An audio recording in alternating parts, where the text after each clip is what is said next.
Hey, hello podcast clubbers. We're in the studio right now and they're doing a live show, so we have to be a little quiet. But in today's version of the podcast, would you mind eating cloned animals? Freaks me out, but apparently not everybody. Why are people afraid of cloned animals? Are you afraid of identical twins? They're the same thing. Also, Dr. Sanjay Gupta and his best That's What She Said jokes.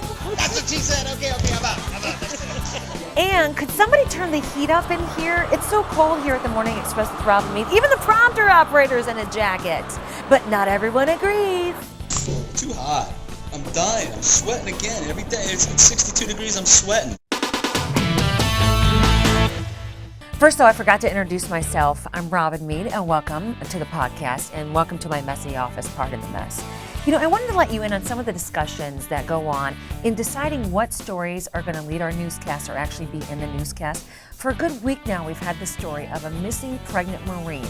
And when we first got it, it led our newscasts.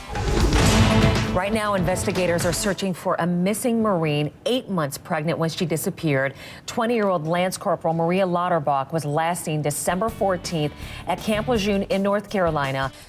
But the second day that we covered the story, her mother or her stepmother starts disclosing things about her that frankly makes us wonder if she was in trouble or if she wanted to leave. Lance Corporal Marie Lauterbach's mother tells police that Lauterbach is bipolar and has a history of being a compulsive liar. So you still had a missing pregnant Marine, but we couldn't tell if she wanted to be missing based on the information that we had. We still decided to play the story high and not back off of it. And in the end, investigators found what they believed to be her body buried in a backyard, and that investigation continues today. You know, I just wanted to give you just a glimpse of some of the things that we have to hash out every day in deciding what you're going to see on the newscast. We're back in the studio, and every day we have a fight about the heat, or I shall say the cold in the studio. Bob, look at Bob, sweating. Bob's hot. Hot again. Right behind him we have a video journalist, a VJ, wearing his coat. Get over here. Emily, cold or hot? It's so cold back there. You need gloves. You can always tell which VJ is working here because they have gloves and scarves and hats and jackets. It's ridiculous. Oh! What am I doing this for?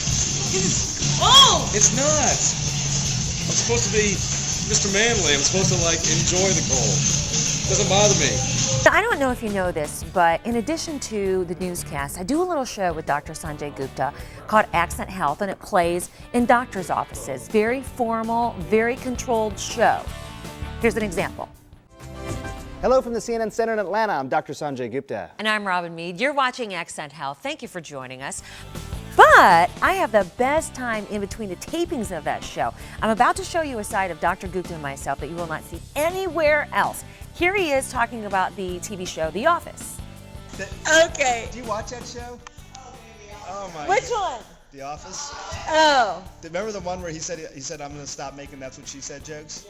Comes out of his office, he goes, office, or whatever he says, people, that's it. No more That's What She Said jokes. And they go, that's going to be really hard. How long are you going to be able to keep that up? That's what she said. Okay, I'm out. That's it. I was just going to share with everyone, every time we come in here and tape this, Sanjay has a complaint about the chairs.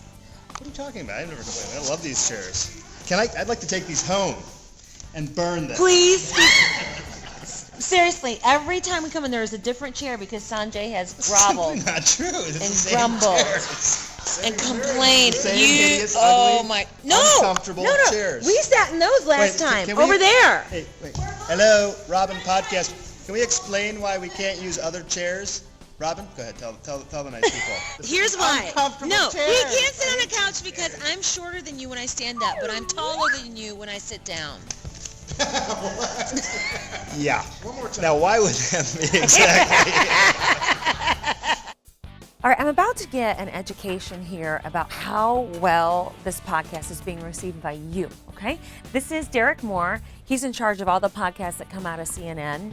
And, just basically every podcast I do is a big experiment. So I wanted to know if you could tell me how things are doing, Derek. How things are going. Well, it's interesting, Robin. You have 26 reviews last we checked, and in the unprecedented world, this is pretty impressive. You have all 5 stars.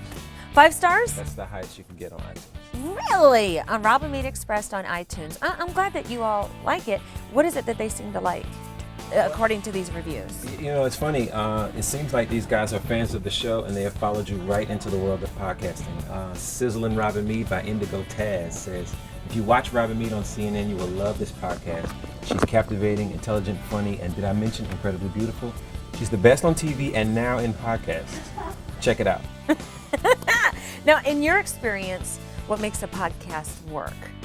Well, a lot of the Because we're not typical though, right? Our That's right. viewers. Not at all. Not at all. A lot of the viewer email and a lot of the behind the scenes stuff. That's what your fans seem to love. Okay, let's go do more behind the scenes stuff. Thank you, Derek. Okay, we're back in the hallway. I'm going between newsrooms here. There are many at CNN.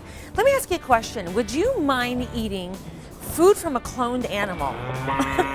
I think it sounds bizarre, but apparently the FDA has lifted the last legal hurdle to getting food products from cloned animals on store shelves. Not that it's going to happen anytime soon. So we asked the viewers, what do you think about it? And I really got a kick out of your pros and cons of eating a cloned animal. Well, Linda from New Mexico says, as long as the cloners clone the best stock out of the group, why not? Okay. Ron from Michigan emailed us saying, it's not nice to fool with Mother Nature. Thankfully, clones right now are basically expensive science projects, so the most you're going to have to worry about at the store right now is your random case of salmonella or botulism, you know, little things like that. Let me introduce you to Dave Siff. I'm going to let Dave explain what he does here, but he's here right here on the super desk, we call it. What's so super about it? Well, it's a supervising producer desk, and basically I run the show while Robin's on the air. Because he is the answer man, we're going to let him ask the questions, your email questions, okay? Go ahead, We have Dave. some good ones here. This one is from a viewer who writes, I work rotating shifts, so I know about crazy hours, but I wonder when you have to wake up in the morning and when you have to get to work in order to be on the air at 6 a.m. and on your weekends, do you pretty much keep the same hours, or do you try to live normal people hours? Well, I'll tell you, like Bob and Ray, they get to sleep in a little bit later because they don't have to go through the metamorphosis that a woman has to go through, right? As far as, gotta get my face on. But I wake up at 2 when I have to wash my hair, and on those days where I just let it go and put it back in a ponytail, I get up at 2:30. And I'm here, I don't know, 3:30 to 4, and then I'm in the makeup room by 5 a.m. The show starts at 6, but I go to bed at 6 p.m. So that I joke that's why my husband and I don't have kids, because I have to get up too early, and I have to go to bed too early. We don't see each other to the weekends. There you go. Yeah, then I stay up just like a regular person. Robin, did you say the word nookie on the air, or is my hearing going? Please explain what nookie is. Thank you. What, like they don't know what nookie is? You have to ask, you'll never know, right?